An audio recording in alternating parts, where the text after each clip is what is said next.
The curfew tolls the knell of parting day, यानी संध्या का घंटा बजता है।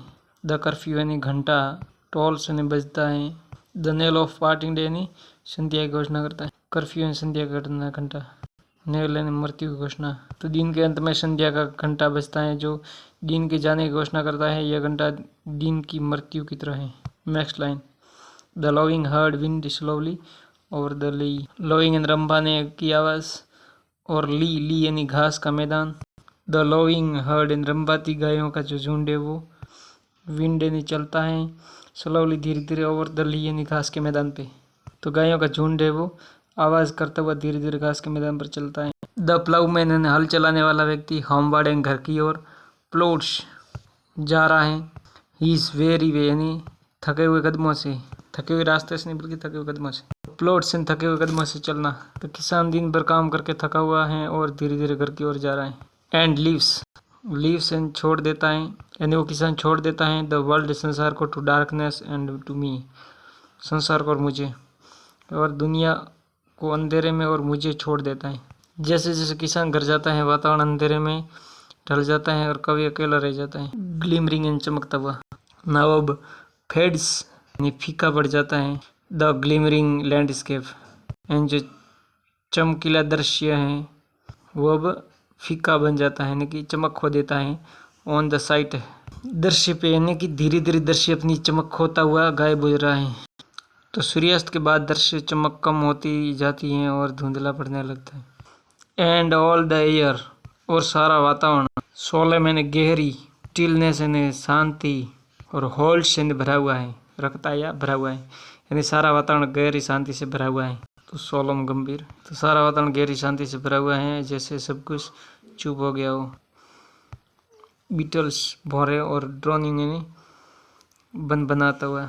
से where the beetles wheels his droning flight, save where यानी सिवाय उस जगह के, द बीटल्स जहाँ जो भौरे हैं वो व्हील्स में भरता है, क्या फ्लाइट यानी उड़ान भरता है, हिज ड्रोनिंग यानी उसकी भनभनाती हुई, तो हिज ड्रोनिंग फ्लाइट यानी उसकी भनभनाती उड़ान है वो, और व्हील्स यानी भरता है कौन, भौरा। तो इस शांत वातावरण में केवल भौरे की आवाज़ सुनाई देती है जो कि उड़ान भरता है। तो और दूर के बाड़े में झंझनाहट धीरे धीरे सुलझा देती है। टिंकल्स यानी झंझनाहट, और फोल्ड्स यानी बाड़े में। द डिस्टेंट फोल्ड्स यानी दूर के बाड़े में, लल यानी सुलझा दी जाती है, टिंकल झंझनाहट। ड्राउजी शायद धीरे धीरे होगा, तो द एंड ड्राउजी टिंकल्स यानी धीरे धीरे की जो झंझनाहट है वो लल कर दी जाती है, सुलझा दी जाती है। द डिस्टेंट फोल्ड्स एंड दूर के बाड़े में, तो दूर के बाड़े में झंझलाहट धीरे धीरे सुनाई देती है जो लोगों को नींद में ले आती है जाती है। सेव देट और सिवाय उसके, फ्रॉम यॉन्डर यानी उस दूर की, आईवी यानी जो बेल है उससे, मेंटल्ड टावर यानी ढकी हुई टावर के, तो ईवी मेंटल्ड यानी बेलों की ढकी हुई टावर। तो इस शांति में केवल दूर की बेलों से ढकी हुई टावर से आवाज़ आती है। द मॉपिंग आउल यानी उदास उल्लू, डज कंप्लेन शिकायत करता है, टू द मून यानी चंद्रमा से। तो मॉपिंग यानी उदास, तो उदास उल्लू शान से अपनी परेशानी बताता है। ऑफ सच एज यानी जो लोग, वांडरिंग यानी घूम रहे हैं, नियर हर सीक्रेट टावर यानी उसके गुप्त बाग के आसपास या पास में। तो वांडरिंग घूमना, बोवर एंड बाग, तो उससे परेशान होते, तो जो लोग उल्लू के गुप्त बाग के पास घूमते हैं उससे परेशान होते हैं। मोलेस्ट यानी परेशान, और सॉलिटरी एकांत।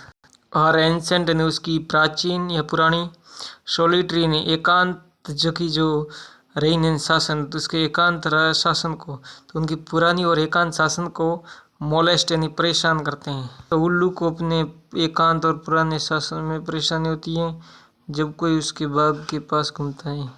बीनीथ के नीचे, दोज रग्ड एलम्स उन कठोर बरगद पेड़ों के, रग्ड एंड कठोर, दैट यू ट्री सेड और उस यू ट्री की छाया में, यहाँ एंड नहीं दिया फिर भी, और उस यू ट्री की छाया के नीचे, तो रगीड एंड कठोर, और यू ट्री है वो एक प्रकार का पेड़ है। तो कठोर बरगद के पेड़ों और यू ट्री की छाया के नीचे लोग दफन है।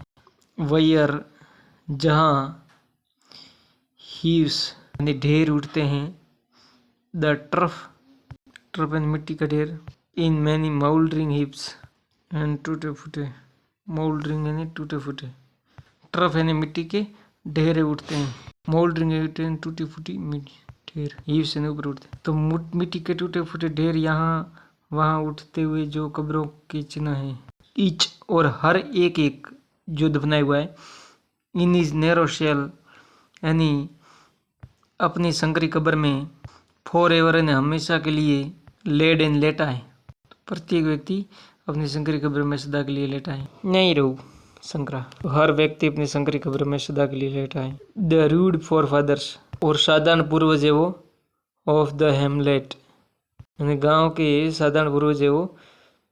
स्लीप एंड सोते यानी सो रहे हैं। तो रूड एंड साधारण या सरल। तो हेमलेट होता है छोटा गांव। हेमलेट तो गांव के साधारण पूर्वज कब्रों में सो रहे हैं। ब्रीजी यानी कि हवादार और इंसेंस ब्रीथिंग यानी कि सुगंधित। द ब्रीजी कॉल हवादार आवाज of the incense breathing morn यानी सुगंधित सुबह की सुगंधित। इंसेंस ब्रीथिंग मॉर्न यानी सुबह की सुगंधित। तो हवादार सुबह की सुगंधित आवाज। तो हवादार सुबह की सुगंधित आवाज अब उन्हें नहीं जगाएगी। द स्वालो ट्विटरिंग तो स्वालो पक्षी वो चहचहा रहा है। From the straw built shed यानी फूस की बनी झोपड़ी से। सोलो ट्विटरिंग यानी कि चहचहा। स्ट्रॉ बिल्ट यानी घास की बनी। तो घास फूस की झोपड़ी में से चिड़िया की चहचहाहट उन्हें नहीं जगाएगी। द कॉक्स श्रील क्लेरियन यानी मुर्गे की तेज आवाज। और या फिर द इकोइंग हॉर्न यानी गूंजती हुई सींग की ध्वनि। क्लेरियन मुर्गे की आवाज। इकोइंग गूंजता हुआ। तो मुर्गे की तेज आवाज या गूंजती हुई सींग की ध्वनि अब उन्हें नहीं जगेगी। नो मोर और नहीं। शेल राउज उठेंगे। रेल जंग उठेंगे देम उन्हें। फ्रॉम देयर लवली बेड उनके नीचे बिस्तर से नहीं उठेंगे यानी कि अब वे अपने नीचे बिस्तर से नहीं उठेंगे। राउज जगाना लवली नीचा। तो अब कोई भी उन्हें नीचे नहीं बिस्तर से नहीं जगेगा। फॉर देम और उनके लिए। No more the blazing hearth यानी चूल्हा। तो उनके लिए अब ज़्यादा जलता हुआ चूल्हा नहीं रहेगा। शेल बर्न जलता हुआ चूल्हा नहीं जलेगा यानी कि नहीं रहेगा। अब उनके लिए घर में जलता हुआ चूल्हा नहीं रहेगा। या फिर व्यस्त घरवाली उनकी शाम की देखभाल नहीं करेगी। तो अब उनके लिए घर में जलता हुआ चूल्हा नहीं रहेगा। और फिर नेक्स्ट है और बिजी हाउसवाइफ या फिर व्यस्त घरवाली है वो। प्लाई इन करना। हर इवनिंग केयर तो शाम की देखभाल नहीं करेगी। तब घरवाली उनकी शाम को देखभाल नहीं करेगी। नो चिल्ड्रन रन चलाएगा टू लिस्प एंड बचपना देयर शायर्स रिटर्न उनके पिता के लौटने पर। तो शायर पिता। अब बच्चे अपने पिता के लौटने पर घर बचपना बोलना नहीं पाएंगे।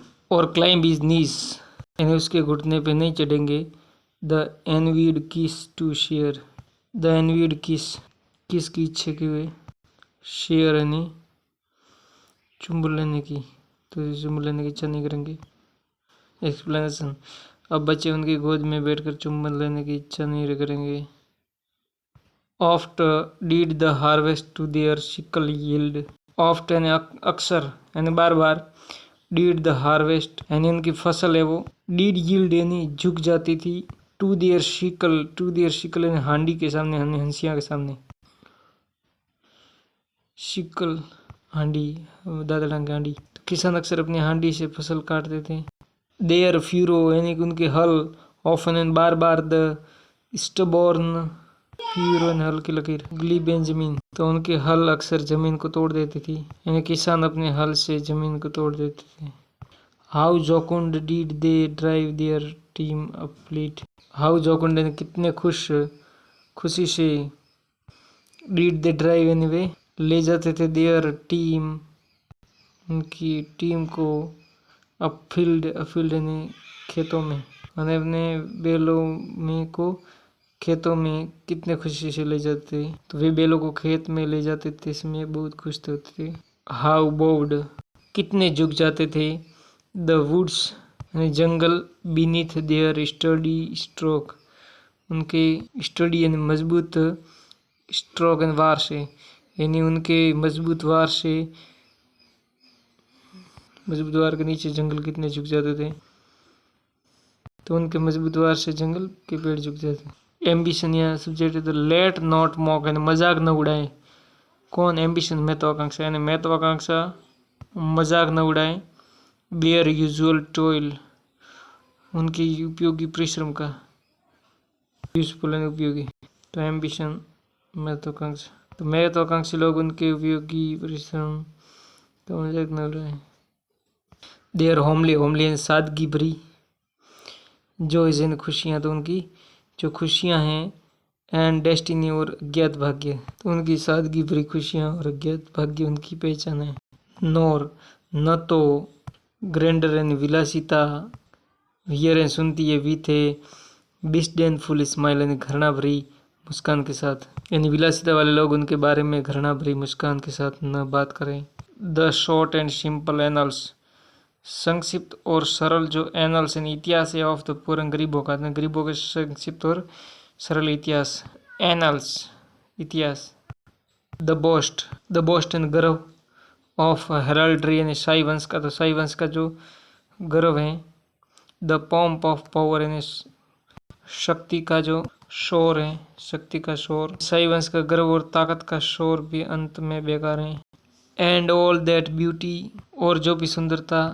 ऑल दैट वेल्थ, और धन दिया गया है, और गया है, कभी दिया गया है। जो भी सुंदरता और धन दिया गया है, और कभी, और सुंदरता और धन जो भी दिया गया है वो सब अंत में बेकार है।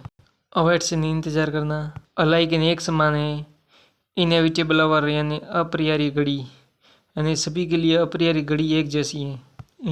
इनएविटेबल, तो सभी के लिए मृत्यु घड़ी एक जैसी हुए हैं। द पास ऑफ ग्लोरी यानी शोहरत के रास्ते। लीड यानी ले जाते हैं। बट टू द ग्रेव, केवल कब्र तक ही ले जाते हैं, ले तो जाते हैं लेकिन सिर्फ कब्र तक,